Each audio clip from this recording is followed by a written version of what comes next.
Butterbean, you doing okay, honey? She's in there eating, everybody. Doing so good. Everybody looks great. Good job.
So hey guys, welcome to Appalachia's Homestead. Welcome back to the channel. Welcome back to the farm.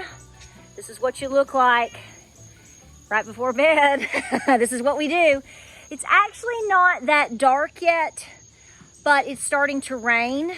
So we're caught in the middle of that. So I'm not gonna fully walk around. We're just gonna talk this out. I'm answering a specific question or two that several of you have written to me about. And I've been meaning to talk about this because I know a lot of you are looking for answers to questions that you have in terms of what animals or livestock, fowl, that you want to add to your homestead. And you're asking me about my experience or my thoughts. So let's chat it out, honey. Okay, so like I said, welcome back to the channel and we appreciate you being here. So let's get to the nitty gritty, okay? For several reasons. You want to know the answers? And well, I'm standing in the rain, so we'll just get it done. And Ginger is too, Ginger and Fritz. Hey babies. So several of you have asked me several different times about what animals specifically do I regret having over the years. First and foremost, I want to let you know I don't necessarily regret having any animals, any type of livestock, etc. Everything overall has been a very positive experience.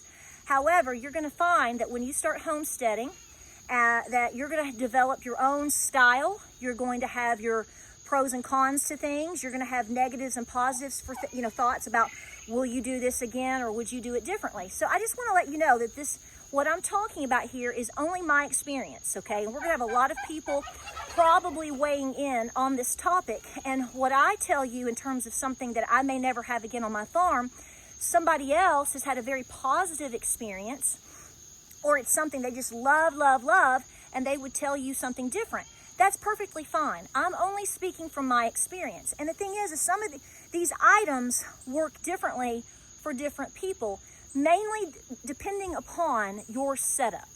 Some of these items might do better in more of an urban setting, okay? So in other words, if you can't have a dairy cow, you can have quail. You know what I'm saying? So it's like, it just depends on your scenario. So you have to do what works best for you, and you have to do your homework. I'm only speaking from my experience only, so nobody out there get upset about anything that I'm saying, because I'm just telling you my experience. So the main question that I've been getting or have gotten was, what is something, I see that you have this, or you used to have this, would you do it again, or are you still doing it? So let's get started. So we have been on YouTube for 10 years, the very beginning of August, which is coming up. We have been homesteading much longer than that, but you have seen a major journey on our farm over the years. Some of the creatures I may have had in the past, I don't have anymore, or I currently don't have. I might be to the point where I'm saying, I don't want to have those anymore, or I'm not going to get them again, or the timing hasn't worked out for us to add them back to the farm. So the first things first, and you've seen over the years, I've done videos on quail. Let me tell you right now, quail eggs are one of my favorite things ever, okay? And there are different types of quail, I get that, and you need to do what you like or do what works best for you. I am currently down to 8 quail only on my farm.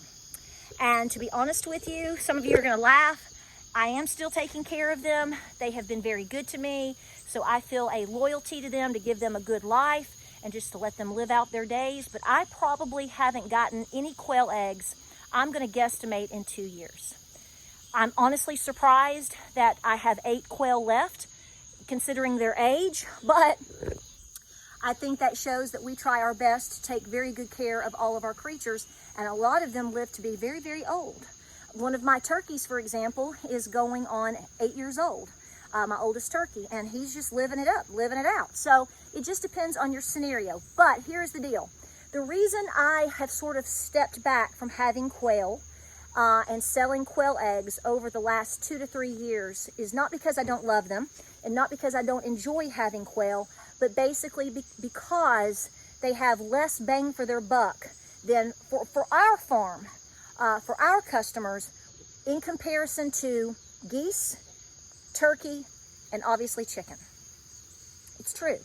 Now, it just depends upon what you want to do. Now, if you are in a setting, if you are in a setting to where, like I said, you can't really have a large chicken coop, or you have a small setting, this may be a great alternative for you. I'm not speaking against them. I'm just saying, considering all the things that I have and the things that I can do on I don't have restricted property, they just seem to be, it's like we're putting in a lot more money for the return. A bag of quail food that I prefer to feed for my quail or baby chicks, a quail starter from Tucker Milling is my favorite feed, and the cheapest that I'm able to get it at this point is almost $28. Okay, and just like any other bird, quail really like to eat. Now, they don't eat as much as, say, a turkey. Turkeys eat a lot, but you get a lot in return. So see, I've had to weigh out what I've got, what we consume, who produces how many eggs, the enjoyment, etc., etc. So here's my deal. I'm telling you hardcore, depending on your situation, to do your homework. You're going to have some type of cage set up. You're going to have to obviously really baby them.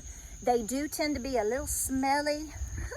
And the the game bird feed is very expensive. So again, you do what works best for you. But if I had to, I wouldn't say that if I had to do it over again, I wouldn't have them, because I've enjoyed having them. But what I am telling you, in the current environment of inflation and with how we work our farm, I'm not really missing a whole lot, considering I have chicken eggs, geese eggs, and a whole lot of turkey eggs. So the quail are living out their days. We have enjoyed them. I may or may not get more in the future. Obviously, I haven't expanded that in over 2 years. So we've just learned to back off and move forward. And if that changes, hey, I'll let you know. But that is something at this time that, frankly, we're probably going to be phasing the quail out. Now, the next one, I'm sure I'm going to have a lot of people say, oh, they're my favorite and I love them. And I love them too. I think they're funny. And I think they do a great job with what they are assigned to do in nature. And that is going to be guineas. I have had guineas. I loved them, but I found that they were difficult to keep. And here's why. Hear me out. Overall, I do not like for my birds, be it chicken, even my turkey, definitely the guineas, as we have found out, I really did not like for them to free range. My runs are not covered. Now, if you have a covered run and you have guinea in there and you love them just like anything else, that's wonderful. I don't have covered runs down at my chicken coops, okay? So therefore, the guineas, once they got to a certain size, they were impossible to keep. Even with clipping their wings, they were merely impossible to keep within the runs. So what happens? Eventually, they start climbing up on your roof, which, okay, funny, haha. Hey, it's a sloped roof and they could handle it, so it's a miracle, right? But they also got way up in the trees. And once they got to the point where they were running around in the yard, running up and down the driveway, they could hop on the roof, hop up in the trees. It was within just days that they disappeared. This is why I tell people I do not free range my birds. And the reason being is because of where I live.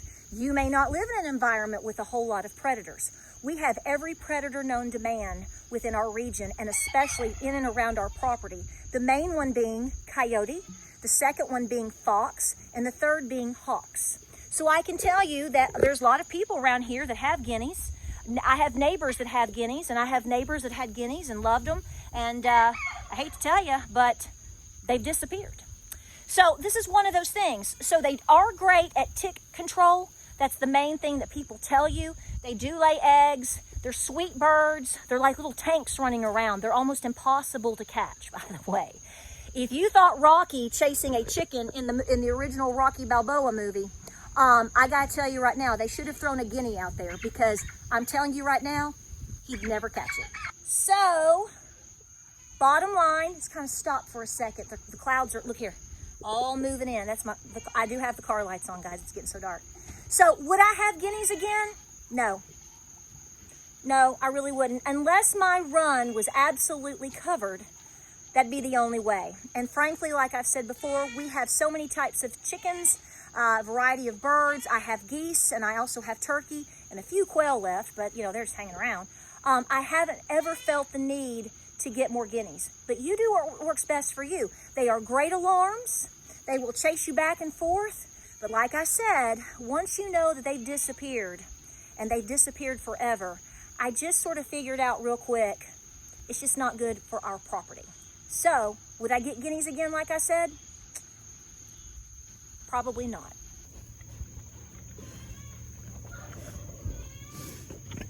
Now, last but not least, I hear you, buddy. Another creature that I will most likely never choose to just go get again for my farm, I have a whole video on this, is definitely going to be peacocks. They are beautiful. They are fun. You see them on lots of different videos on different farms, and people enjoy them. However, my experience was, after seeing Zeus, I did have a beautiful white peacock. He was gorgeous. Had a hard time with him disappearing, and it was very difficult to try to get him back. It didn't work out. A lot of people will tell you that you have to keep them, just like everything else, very acclimated. You have to clip their wings, yada, yada, yada. I mean, clearly, they would be beautiful to have. If you want something sort of aesthetic just to enjoy, then that's one thing. And some of you have them and love them. I just found that it was heartbreaking to have one and heartbreaking to lose one. I didn't gain anything from it. And so therefore, I'm just not going to stress about it again. But again, each their own. Sure, I love to look at beautiful birds and whatnot, just like the next person.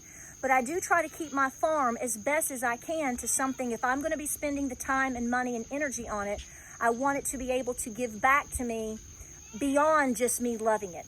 Clearly, I have lots of animals, and I love them all. And some serve different purposes or more purposes than others.